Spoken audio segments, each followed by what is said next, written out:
Texas Railfan 2008. Here we have my DuKane Masterclock, and I decided to finally do a video on it. Let's see here. Here's the key. It's very similar to a Simplex B key. Anyways, so I'll just start actually on the front. So here you've got your AC power indicator, you've got your sync indicator, and your bell circuit indicator, or one of them. There's 6. I'll explain what all that does soon. Up here you've got your logo, and then you've got your bell circuits. So this can ring up to 6 bell circuits that would be used in a school or something to control the school bells. So I have circuit 6 hooked up and circuit 1 hooked up. Circuit 6 is hooked to a 4-inch adapter bell. So if I switch it from auto, off, and then manual, and then circuit number 1 is hooked to this scam electric horn.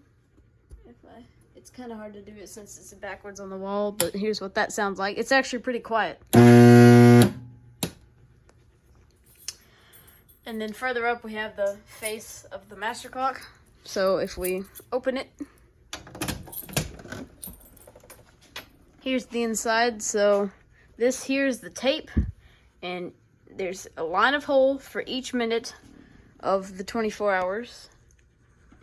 And here you've got your circuits. So there's 6 circuits, and then I'll explain what that 7th row does. This was an electronic reserve, it says on the schematic, which I'm assuming means a battery backup just to keep the motor running. Nothing else, just so it would keep time. Here's your hours set knob and your minutes set knob. It is loose. There's the patent number, if anybody wants to look that up. I think it was patented in the 60s. And then there's the 707-26, I think, is the DuKane model number. So sorry, I'm trying to hold this open and the door wants to swing set. So up here, so what a master clock does is, 1, it can ring school bells, but 2, which is its main function, also it can control secondary clocks or slave clocks. There are 2 different types actually. Secondary clocks can run by themselves. Slave clocks require an impulse every minute or 2 minutes to actually advance it. But secondary clocks have their own motor, and most of them have 2 if they're correctable. I'll explain all this in a second. But they can run by themselves. They don't need a master clock to run. So they're called secondary clocks because every hour, roughly on the hour, another motor engages, specifically like in these standard electric time clocks. Some of them are different. But the the minute and second hands advance to the hour, so the 12 o'clock position, and synchronize with the master clock. Then at the 12 o'clock position, it all releases it, and they're perfectly synchronized. So that's what this one does, and that's what this row right here is for. You can see there's a pin roughly around 10 p.m. that would activate it. And then, as you can see, here's the belt. So right now it's 650, and you can see it's pretty much spot on. I have to put it about 3 minutes ahead because it engages and it holds. So the clocks, it moves them to the 12 o'clock position, and it doesn't release them until the sync power goes away. So 3 minutes prior to this being in the 12 o'clock, it advances these to the 12 o'clock position, and then on 12 o'clock it releases it. So I have to have this, all the pins, well, the entire belt actually is shifted to be 3 minutes early. Here's the main motor, it's the covers off of it. And then these 2 switches here, the one in the front is for the bell circuit.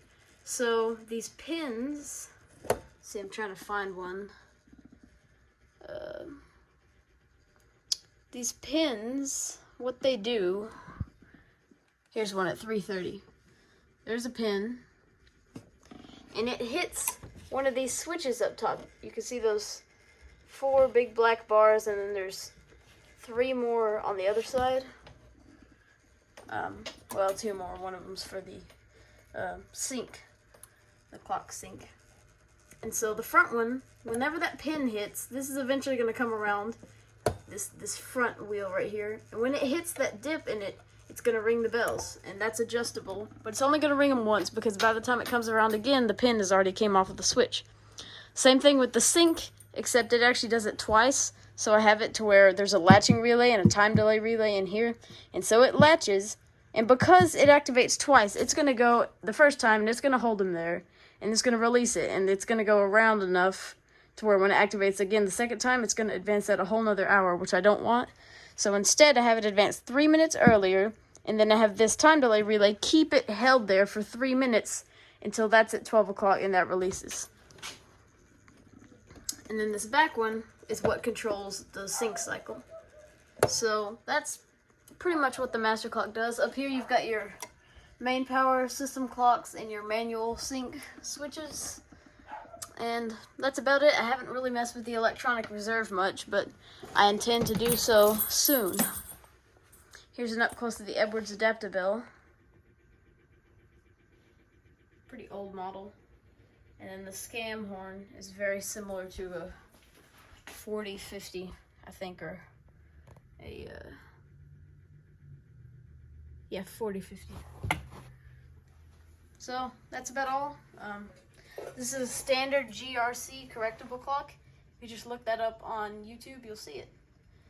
Several different videos on them, and I think I've posted a video on this before, I'm not sure.